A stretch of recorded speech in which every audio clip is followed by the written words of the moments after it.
Mahakasika kosa ny raha Hafari Malagasy niampangana onana baraka an-gazety ary nandrahoana no vesatra nahazo ny filohan'ny Hafari Malagasy raha nasaina niatrika ny fitsarana ny alarobia lasa teo ny tenany.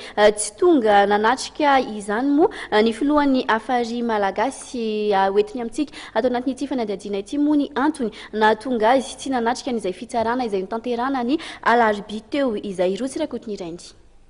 Malagasy ny fitsarana ny alarobia lasa teo.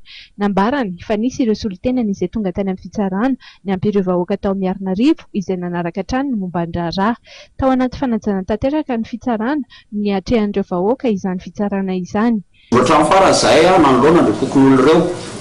Teo moa zany dia miendrim-pidirana manokana ny fihetsika nataony ny fitsarana mba raha tonga voalohany izay nampiseho ara-dalàna fa hoe miaino ireo vahoaka dia miantso ihany koa ny vavolombelona atao anivon'izany rehetrarehetra izany hoe tsapany tsy fisiana vavolombelona ary naharitra adiny efatra sasany fandaharana atao amin'ny tribonaly.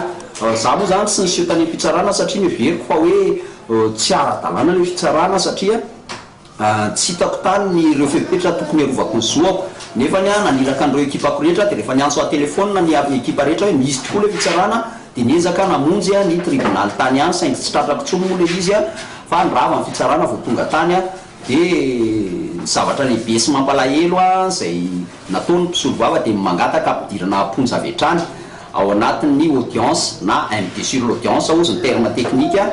Za manokana dia miteny hoe izaho dia tsy matahotra niseho teo amin'ny fitsarana satria ny tenako tsy manao ratsy.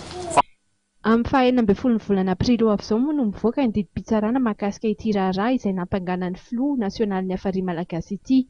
Vonona indray izay valim-pitsarana eo ny tenany filohan'ny Hafari Malagasy.